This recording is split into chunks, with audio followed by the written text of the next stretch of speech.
Yeah, it's a Saturday during the damn apocalypse. Sitting back watching the world end. Looking at all the news and everything. I'm just laughing. People saying the world's ending. Their world might be ending. Mine's just beginning. I was built for this shit. I fucking love it. Evidently, like Harvard got into a bunch of trouble. Because when this lockdown happened, they didn't reimburse any of the students, even for their housing or their tuition or anything. They're all pissed. You know what I was reading something about the other day that didn't even occur to me? I was like, shit.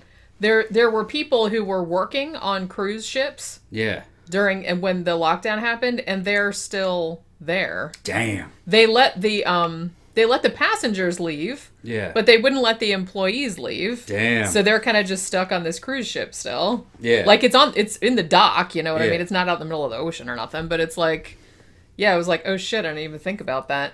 We're supposed to be opening up this week. Yeah, Here I don't in Florida. know. We'll see how it goes. In Florida? Yeah, I think Florida's done. I mean, there isn't a line to get in. They're not doing anything. You know how we had to do like a line to get in the grocery store? That's over now. Well, that's because I think that was just because it was the day before Mother's Day and it was like really, really crowded. Because I'd been there other times and I didn't have to wait in line. I think it was just because, and also because it was a Saturday. We usually go on the weekdays when it's not as crowded. Yeah. I think it was just because it was day before. Because it seemed like everybody was buying flowers and balloons and shit like that. Yeah. So I think it was just because it was like a heavy traffic day. California's falling apart. New York area is starting to fall apart. Fucking people are saying, fuck it, man. They want to go back to work. Yeah. Either that or they die. Well, like I said, we'll see. You know, here's a good analogy to this shit.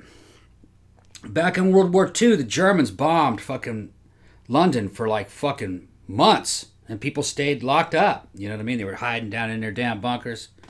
And then they realized that it didn't matter if you were in that bunker or not. You know, a bomb would still fall on you. You could get killed. And they'd die from starvation and fucking for the city falling apart before they'd die from those little fucking piss ant bombs falling on people. So they just said, fuck it. They just went back to work, pretended like it didn't happen. And the bombing stopped. And them going out there working, it didn't really...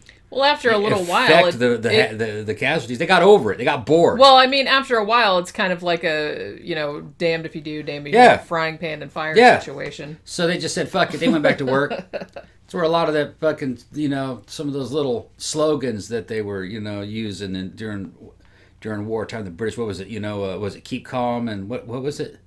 What was the one that was real famous that they did? British people know what I'm talking about. Well, now it's become like a meme, keep calm and whatever. Yeah, right. There was an original one, though. I think it was keep calm and continue or something. It was something like that. I don't remember. Keep calm and carry on. Carry on, I think is what it was, yeah. But, because carry on is just kind of right. It doesn't matter. You know what I mean? You're going to die anyway. You're going to die of old age. You're going to die of something. We're not eternal or immortal. And, if you look at the average age of people that are dying of this, they were fucking in their 80s, No, they're not going to collapse a civilization over people who are on their way out anyway, because you're going to age out. Everybody ages out. Just, you got to be an adult and fucking accept that time runs low. I'm preparing for it. I'm like a damn crow warrior singing my death song. Okay. I'm going to go out strong. Working out. Taking SARMs. Yeah, so anyway, we recorded a show last night, that's why. Yeah. Oh, and I did the shout out on the show, but since the show is probably not coming out till Tuesday or Monday if you're a patron, then I wanted to shout out Jason because he sent us, while we were in between, like we were doing the break in between the two halves of the show last night, he sent us a PayPal donation. He still wants a shirt. We haven't got any. We're going to get him a shirt. I know. We haven't got any shirts done It's going to be, everybody's going to get shirts. Fucking, we know your name. We just got to get the sizes. And some people, I think I owe some, so it's like I'm going to do a new design for people that got some last time, but then I'm also going to do like a couple of the old design to give to people. So some people will be getting, like if they didn't get any last time, then I'll be getting them. It was like, shit, who was that? Guy always sends us videos. Like, Rob, yeah. Rob Levinson. He's like, I never got a shirt. And I said, dude, we mailed you through email asking you what size you wanted. He's like, he would do like a pause because he's going back there to check his emails. I go, oh, okay, yeah. Yeah, man, I'm not fucking you over. We got to know what your sizes are and what sizes you want. Because maybe it's not even for you. Maybe it's a gift. Well, that's why I ask. So we want to know time. What sizes you want. That's why I ask every time. And, then once we know your sizes and everybody's together, that last one we did, we gave them a good 2 weeks, I think. Yeah. Getting all the sizes together. And then once we have all the sizes, we go out and we go buy the shirts. Yeah. Or order the shirts. We've actually found a better online source, I think. I usually either get them from Jiffy Shirts. Yeah. I'm not sure if they're back online yet because I know they had significantly diminished delivery because they had a lot of their people stayed home, See, we got to get supply will be available. So some people, like I promised Rob because he missed some, I'm going to give him some back shirts. Yeah. That's what I'm saying. For his girlfriend and stuff like that. So, I'm going to we'll take care of everybody. If you're a patron, and you want a shirt, or if you give regularly on PayPal too, right? Or if you send us money on PayPal, you will get a shirt. Just tell us what size you want, and then we got to come up with some badass designs. I think the designs were kind of hit and miss lately. Actually, I liked them at the time, but then as they aged, I was like, I think we could have done it better. But part of that is the fact that I like variety. Yeah. You know what I mean? Once we have enough designs, I think I'll be more satisfied. Yeah. We need about 10 different ones. Well, more work for me. Yeah. Well, we don't have to make them all at once. Yeah. We don't have to make them all at once. I know. We just have to, get more of them out there. But, we got to start working on the cookbook too. Today, I told you that later on today, because it's 4 o'clock right now. Later on today, I'm going to get the notebook and I'm going to make you come up with all the shit. I've been remembering more stuff that I'm going to put in there because, like I said, if I have an idea of what's going in there, then I could do a mock-up layout. You just reminded me of something. I had a question for our European listeners. Does barbecue sauce, American-style barbecue sauce, does it exist in Europe? Oh, yeah, I don't know. I don't remember seeing it, but then I wasn't really looking for it either. Yeah. And that was a long time ago. Because I might include ways to make barbecue sauce. One thing that I did notice, and like I said, this is probably different now than it was when I was there, because it was, at least 10 years ago, last time I was there.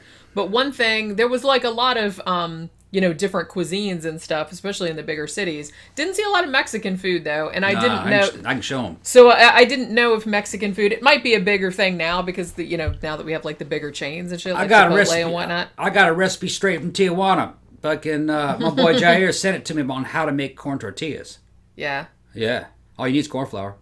Yeah. Corn flour and water. I heard they were easy to make. And there's I know a lot of European people like Indian food. I have a lot of fucking shortcuts with Indian that you can make at home. Even raita. Remember raita? Yeah. The easy way to make that just throw some rotel in a damn. We have something called rotel, which is diced tomatoes and green chilies. And they have it in all different flavors. Yeah. You can get a spicy one, you get a just plain, mild, whatever. If you put rotel, just drain a little bit of the water out of it and put rotel in a bowl and throw fucking cucumber flavored salad dressing, like ranch, cucumber ranch. That'll make raita. It does, yeah, that is a very close approximation. Yeah. Especially if you put some cilantro on it. I think the British called cilantro coriander leaves. I think it's the same thing. I'd have to check. But yeah, we'll check all this stuff before we... Coriander leaves. Yeah. I'll make sure everything translates properly. Yeah, and then the measurements, too. Yeah, because somebody asked about the Fahrenheit and Celsius thing. And so, we'll put both the measurements in there. And, we can do metric and, American... That way it's more international. Yeah, because then anybody can do it. And like I said, I want it to be, specific to us and shit that we make. Yeah. And like you said, you have some kind of shortcuts for things and stuff, and you can say how to make it from scratch or what shit that you use. Chickpea curry, I can make that. I can make palak paneer. See, not palak paneer, but sag palak. Remember that? Well, sag paneer. Sag paneer and sag palak. Yeah. That's two. With chicken and sag and paneer with sag. I think they can get paneer in England. Yeah, your sag paneer is really, really good. Yeah. There's faster ways to make that. I love paneer, man. Right. I could just eat that all the time. When you find those recipes online, they're usually the slow, meticulous way that somebody at home would cook. But in restaurants, they have a much faster and efficient ways of making that.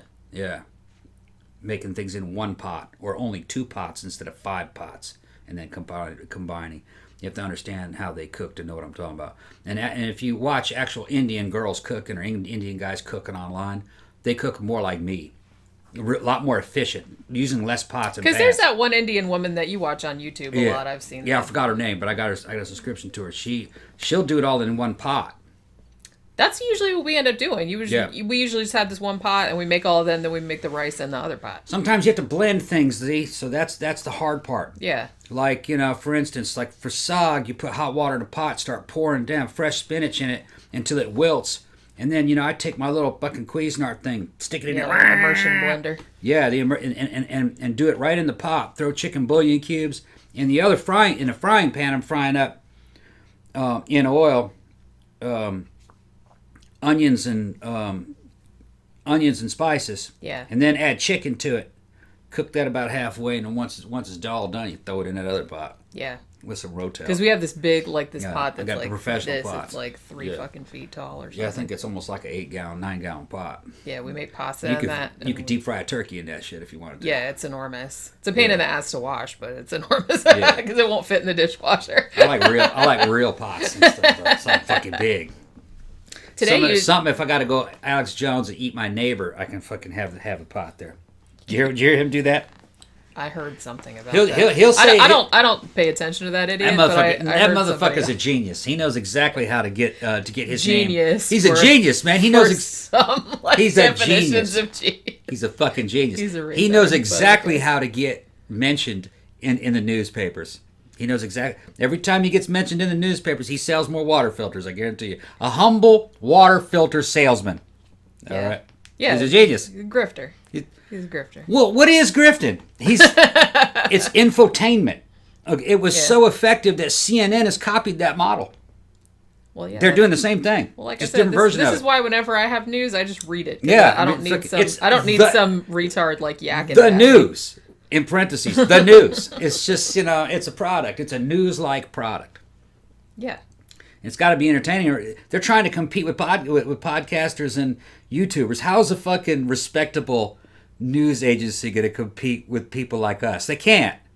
You know what I mean? They have to go the Howard Stern style. Actually, Howard Stern's turned into fucking kind of irrelevant too. I kind of looked into what he's up to now. Well, he's older now. Yeah, he's old now, and his fucking audience is pretty much gone. And he's on that Sirius XM radio, and that's having a... he's been on that forever. Yeah, and his shows kind of supported that service pretty much. Yeah. It was like their biggest owner, and it's kind of wavering right now. But he was recently, just a year ago, saying, well, if it's on YouTube or if it's a podcast, it's not a real show. You have to be on radio to be on a real show. Every time me and Jenny were on radio, it had no impact. Nobody heard it. You know what I mean? Yeah, because I've been on the radio. No. Go tell that shit to Joe Rogan. That if you're not on the radio, you don't have a real show. Joe Rogan's fucking got a huge show. Huge. Yeah, well, like I said, more reach than any fucking radio show. There's just so much competition nowadays. Yeah. It's like so many people have so many options. But yeah, so like I said, later we gotta because I really want to get started on this fucking all we gotta cookbook, because like I said, I still gotta write my true crime book. I'm still working on that. I'm still only on chapter 2. I still got design work I gotta do. I gotta do all the show editing. Doing the cookbook part will be easy. It's just mostly the outline. Coming up with everything I want to talk about, and then we got to order it. We got to put it in order, in sections, and then once it's kind of an outline, then we'll just go from there. Yeah, and then I'll explain piece by piece how to execute each one of those in a most efficient way if you're at home. Yeah, I'm gonna assume that the reader is not a professional. Yeah, that they're just in it. You know what I mean? Well, yeah, that's probably the best thing to assume. Right, but to fuck with this, you're gonna have to have some basic skills, knife skills, and know how to run a cutting board. You're gonna you have to have a pot, so you have to have pads. You're just gonna need, you have to have some skills, and I'm assuming that you have them, that the reader has. Well, yeah, I mean, if anybody's gonna use a cookbook, then they're gonna have to have some kind of skills. That they would have some kind of at least rudimentary kind of skills. And this is gonna be kind of sophisticated, flavorful food from easily sourced items. I'm going to kind of focus on frozen and canned stuff because I know everybody can get that everywhere. Yeah. And then substitutes if I think that you might not be able to get it. How to make it, out of Whole Foods. And everything can be upgraded by replacing it with a whole food, you know? You don't have to stick to those ingredients, you know what I mean? All you know what I mean? You can modify. Yeah. You can play fast and loose, which I do. Well, yeah. I even play fast and loose with certain proportions. You got to taste it to see that everything's balanced right. Might need more sugar, might need more salt. Well, I'll talk about that on each one thing, I bought you, like, several years ago, I bought you Gordon Ramsay's Indian cookbook. Yeah. Which is actually a really good cookbook, although I will say that his recipes tend to be on the milder side. Yeah. But I think that's because he did that on purpose. Like, I guess so. You know, if you don't like really spicy stuff, like, you can add spice at your discretion. But we did find that a lot of the recipes, like, if you followed his kind of thing, it's like, wow, that's like only like a quarter of the spice that we would normally put in that. Yeah, at least a quarter. And I don't like really hot stuff. I can't eat really hot stuff. I didn't know if it was because, you know, it was written for a European audience. Maybe he's dealing with Germans and British people, and maybe they're kind of used to kind of blander food. Well, I don't know, because a lot of the Indian food that is available at least in the UK, is like really spicy. Is it good? And a lot of people like that. But it's like what we have here? Yeah. Yeah. I mean, I always found that. Okay. And it's a lot easier to get over there, too. Right. It's like over here, it's kind of like you got to go to an Indian restaurant or Indian market or whatever. Over there, it's like even a lot of fish and chip shops like sell some Indian food. Here, our Indian supplies come from stores where India, Pakistan, and Thailand are all kind of merged into the damn same store. And sometimes Chinese. And so sometimes there's some Chinese. like a little Chinese section usually. There's two kind of close to us. There are two rather large Asian markets, I guess you would call them. It's mostly Indian food and Pakistani, but then they have like a little section of like, Thai stuff and maybe like a few Chinese things like noodles and that type of stuff. One of them even has, I haven't been to the other one in a while. Maybe they both have like a pretty small like produce section also. Yeah, they have produce there. Yeah, it's not like a huge massive grocery store, but it's just like a small like it's oriented to execute those recipes though. That's what they need. Yeah. Like curry leaves and remember the curry leaves? Yeah, we haven't bought those in a long time. No. The funny thing about it was that for some reason, they always kept the curry leaves like behind the counter. Yeah. Like they didn't put it with the rest of the produce. No. So it's like, because we were always asking about it, and she's like, "Oh, we've got some," and I was like, "Why do you keep them back there? It's like drugs or porn or something." It's like they're keeping it behind. Maybe they don't have that many, and they don't want to sell out or something. But it's just like, I thought that was really funny. They don't have them all the time, but it's like every now and then we'd ask. But you always have to ask. Just mentioning those, man, they had that good nutty flavor. I need to get some curry leaves. It really made a big difference. I didn't think it would. No, and like I said, we can't get them all the time because they don't have. I think the one place we go, I think they grow them. Yeah. You know what I mean? And that's for their fucking families and their friends. Maybe that's why they keep it back there. It's not just for the random people. But it's like we ask for them, they love us. We go in there all the time. We're the only white people that go in there. Pretty much. So there's like, they just give us anything. Well, that lady that works there is like, she's super cool. Nikki, her name is. Trying to have threesomes and shit. Yeah. She keeps wanting to come over. Yeah. Wants to know if I want another wife. And I said, was it me? She goes, maybe it's not you, maybe it's her. I'm like, okay, all right. I see how you're coming at it. Yeah, she's awesome. I love her. Yeah. Muslim woman. Yeah, she's worked there like forever. She's hilarious. She's hilarious. But yeah, so she'll give us curry leaves if she has them. But yeah, we haven't had any for a long time, and they really do make a huge difference if you can get fresh ones. Like I said, I think the family that owns it, I think they grow them, and that's why they don't have them. But yeah, so I was trying to think of like a cool title for it. We'll have to think of a cool title. Cooking shit with Tom and Jenny. Yeah, well, I gotta have a family-friendly fucking title for it, so at least they can put it on a bookshelf and not be embarrassed and have to fucking hide it from the kids and put the fucking blue tape over the back. It's fine. It's gonna have a reasonable title. Inside might be R-rated. Oh yeah, fucking right. Inside's gonna say this is us that we're talking. Inside's gonna be R-rated. You're gonna read this shit. You're gonna hear my fucking voice and accent. That's what I mean. Well, I told you what you should do is that you should just let me record you talking about it, and then I'll just transcribe it. Yeah. Okay.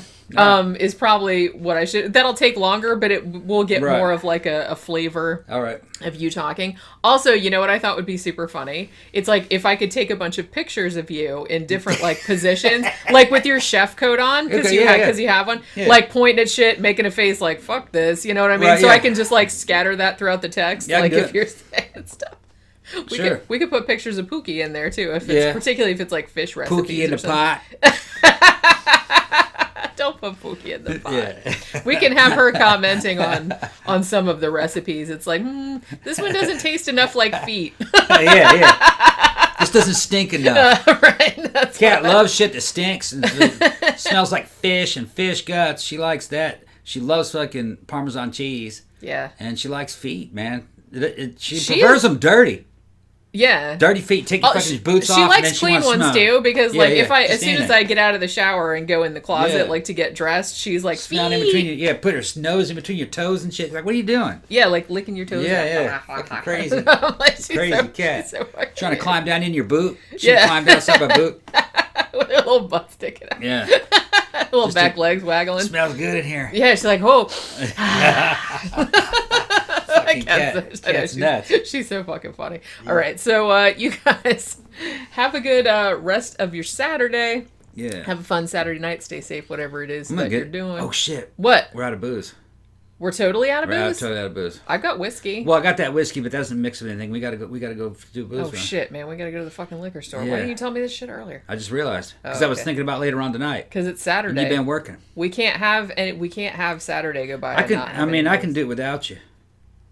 Okay. And it's up to you. I mean, you want to get out of the house though, right? Well, I mean, I have to edit this video, so I don't know how long that's going to take. What time is it? Upload it. It's 4 or something. We got time. It closes at 8. Okay. All right. So we'll go. We got to go get booze. Yeah. All right. So you guys have a good day, and we will talk to you again tomorrow.